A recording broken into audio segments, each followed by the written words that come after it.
ಎಲ್ಲ ನನ್ನ ಅಣ್ಣ ತಮ್ಮಂದಿರಿಗೂ ನಮಸ್ಕಾರ. ಕೆಲವೊಂದು ಹೆಣ್ಮಕ್ಳು ಬಟ್ಟೆ ಬಿಚ್ಕೊಂಡು ಮೈ ತೋರಿಸ್ಕೊಂಡು ವೀಡಿಯೋಗಳು ಮಾಡ್ತಾರೆ. ನೀವು ಅವ್ರಿಗೇನಾದರೂ ಅವ್ರಿಗೂ ಏನೂ ಅನ್ಬೇಡಿ, ಅದು ಅವ್ರವ್ರ ಇಷ್ಟ.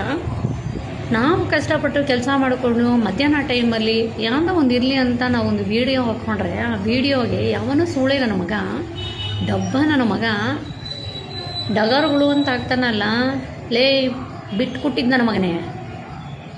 ಹೆಂಗೈತೆ ಮೈಗೆ ಅರಳೆಣ್ಣೆ ಇಟ್ಕೋ. ನನ್ನ ತಂಟೆಗೆ ಅಂತಲ್ಲ, ಯಾವುದೇ ಹೆಣ್ಮಕ್ಳನ್ನಾಗಲಿ ಈ ಥರ ಕೆಟ್ಟ ಪದ ಯೂಸ್ ಮಾಡಿದೆ ಅಂದರೆ ಮಗನೇ ನೀನು ಕಿತ್ತುಬಿಟ್ಟು ಕೈ ಕೊಟ್ಟುಬಿಡ್ತೀನಿ, ಹುಷಾರು. ಏನು ಅಂದ್ಕೊಂಡಿದ್ಯಾ ನೀನು?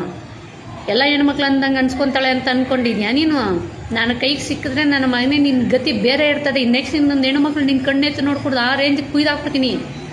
ಏನು ಅಂದ್ಕೊಂಡಿದ್ಯಾ ನೀನು ಹೆಣ್ಮಕ್ಳು ಅಂದರೆ? ಹಾಂ, ಇಲ್ಲ ಬಟ್ಟೆ ಬಿಚ್ಚಿಬಿಟ್ಟು ನಾನು ವೀಡಿಯೋ ಹಾಕಿದ್ದೀವ, ಡಗರ್ಮಿಲ್ಲ ನಕ್ಕ ನೀನು. ಇಲ್ಲ ನಿಮ್ಮ ಅಮ್ಮನಿಗೆ ಹೇಳು, ಇಲ್ಲ ನೀನು ಕೂಡ ಹುಟ್ಟಿರೋ ಅಕ್ಕ ತಂಗಿರಿಗೆ ಹೇಳಿ ಮಾತನ್ನ. ಇಲ್ಲ ಬೇರೆ ಯಾವನು ಅಂದರೆ ನೀನು ಸುಮ್ಮನೆ ಇರ್ತೀಯನೋ? ಗಂಡು ನನ್ನ ಮಗನೇ ಚಪ್ಪಾರ ನನ್ನ ಮಕ್ಳು ಮಾತ್ರನೇ ಈ ಮಾತುಗಳು ಹೇಳೋದು. ಕೂಡ ಹುಟ್ಟಿರೋ ನನ್ನ ಮಕ್ಳು ಯಾವನು ಹಿಂಗೆ ಹೇಳಲ್ಲ. 7 ಮಿಂಟ್ರು ಹುಟ್ಟಿದ್ದು ನನ್ನ ಮಗನ ನೀನು ಬೇವರ್ತೀನಿ ನನ್ನ ಮಗನ. ಯಾವನು ಚೆಂದು ಅಂತೆ, ಚೆಂಡಾಡಿ ಬಿಸಾಕ್ಬಿಡ್ತೀನಿ, ಹುಷಾರು ರಂಡಿ ನನ್ನ ಮಗನೇ. ಏನು ಅಂದ್ಕೊಂಡಿದ್ಯಾ ನೀನು?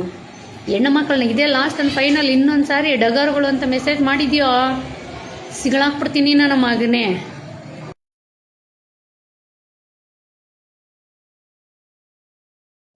ದಯವಿಟ್ಟು ಎಲ್ಲ ನನ್ನ ಅಣ್ಣಂದರಿಗೂ ಹೇಳೋದಿದ್ದೇನೆ, ಅವನ ಐಡಿ ಹಾಕಿಡಿ ನೋಡಿ, ಅವನ ಐಡಿ ಹಾಕಿ ಕೇಳಿ ಯಾಕೆ ಈ ಥರ ಅಂದೆ ಅಂತ. ಇದು ನನಗೆ ಅಂತಲ್ಲ, ಯಾವುದೇ ಹೆಣ್ಮಕ್ಳಿಗಂದ್ರೂ ಬಿಡಬಾರ್ದು.